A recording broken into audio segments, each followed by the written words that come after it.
আমরা ভালো হয়ে গেলে দেশ ভালো হয়ে যাবে, এটাই স্বাভাবিক।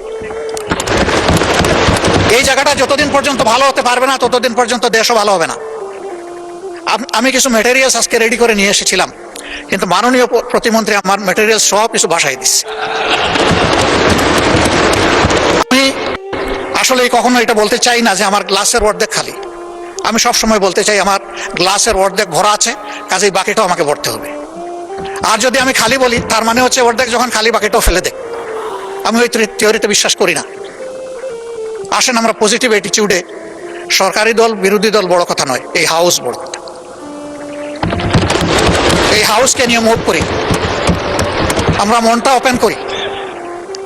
আর আমি অতি বিনয়ের সাথে অনুরোধ করব, বয়স যাই হোক আমার কিন্তু সবগুলা সাদা, আমার মতো বুড়ো সাদা লোক এখানে খুব কম। তো এই দিক থেকে অনুরোধ করছি যে আসেন ওই ঠেলা ধাক্কার রাজনীতি এখানে বাদ দিই। এই জায়গায় আমরা সিনসিয়ার টক করি, পরস্পরকে রেসপেক্ট করি। আমরা যদি মিউচুয়াল রেসপেক্টটা শো করতে পারি, পুরা হাউস রেসপেক্টেড হবে। আমরা ওই জায়গাটায় যেতে চাই। উস্কানি আমাদেরকে দেও নাকি, এই গরম কাণ্ড ঘটান, ওইটা ঘটান, ওইটা ঘটান, আপনারা কি বিরোধী দল হইলেন? তাই আমি বলি যে ভাই, আমার তো যোগ্যতার পুঁজি এতটুকুই, আপনার পুঁজি দিয়ে যদি একটু সাহায্য করতেন। আল্লাহ আমাকে যে মুখ দিয়েছেন, আপনার দুটি ঠোঁট, তাইলে আমার এখানে জোড়া দিয়ে দেন, আমি আপনার ভাষায় কথা বলবো। আমি তো আল্লাহর দেওয়া আমার জিহ্বা, আমার ঠোঁটের ভাষায় আমি কথা বলবো, যেটা আল্লাহ আমাকে দিয়েছে। তা আমি সবাইকে অনুরোধ করব যে আমরা রংপুরের ঝাঁঝালো মরিচের কথা ভুলে যাই। আসুন সুন্দরবনের মদিটা একটু আমরা ঠোঁটে লাগাই।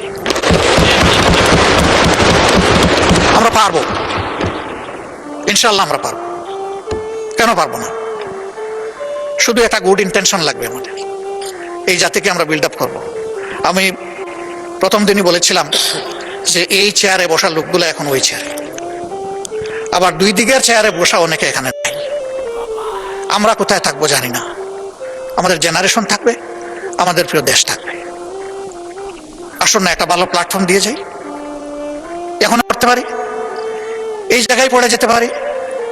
19 জুলাই 2024 তো পড়ে গেছিলাম, 24 না 25-এ। সেই পড়া থেকে অনেকে উঠে আসে না। আল্লাহ আমাকে জীবন দিয়েছেন, আবার নিয়ে যেতে পারে। হয়তো সংসদ প্লাজায় কালকে আমার জন্য আপনাদের দাঁড়ানো লাগতে পারে, কিন্তু একটু শান্তি নিয়ে মরি যে দেশের জন্য ভালো কিছু করে যেতে পারলাম সবাই মিলে। আমাদের অ্যানসিস্টরস যারা ছিলেন, যেটুকু অ্যাটমসফিয়ার তারা আমাদেরকে দিয়ে গিয়েছেন, আমাদের সাকসেসরদের মিনিমাম এইটুকু আমাদের কাছে পাওনা। কিন্তু আমাদের সমাজ ওই জায়গায় নেই। আমরা আমাদের বেসলাইনে আগে যাই, তারপরে ইনশাল্লাহ হিমালয়ের চূড়ায় আমরা আস্তে আস্তে উঠবো। আমরা পারবো ইনশাল্লাহ, না পারার কোনো কারণ নেই। আমি স্পেসিফিক্যালি আমার কিছু। জি মাননীয় নেতা, আপনার বক্তব্য কন্টিনিউ করেন, সময় আরো বাড়িয়ে দেন 3 মিনিট দয়া করে। Thank you so much. আমি সরি, সময়ের দিকে খেয়াল করতে পারি না, এই জন্য আপনার কাছে মাপ চাচ্ছি। আমরা এই বিষয়টাকে টোটালি অ্যাড্রেস করার জন্য এবং একটা টোটাল সলিউশনের জন্য যদি সরকারি দল ফিল করেন যে আমরা একটা কমন কমিটি করব, আমরা সাড়া দেবো ইনশাল্লাহ। আমাদের কিছু প্রপোজাল আছে, আমরা আপনাদের হাতেই তুলে দেব, কারণ এক্সিকিউশন হবে আপনাদের মাধ্যমে। আমরা শুধু পরামর্শ দিয়ে সহযোগিতা করতে পারব, বাস্তবায়নটা করতে হবে সরকারকে।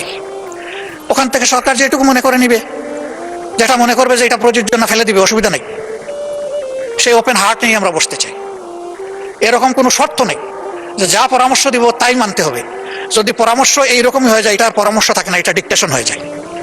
আমরা ওই ডিকটেশনও পছন্দ করবো না। কিন্তু আমাদের কোনো সিনসিয়ার সাবমিশন এটা যেন ডিজোন না হয়, এইটুকু আমরা প্রত্যাশা করি, for the sake of the country and nation. সবাইকে অনেক ধন্যবাদ আমাকে বাড়তি সময় দেওয়ার জন্য। একটু ফিরত দিয়ে বিদায় নিলাম। আসসালামু আলাইকুম রহমতুল্লাহ। জি ওয়ালাইকুম আসসালাম। ধন্যবাদ মাননীয় বিরোধী দলীয়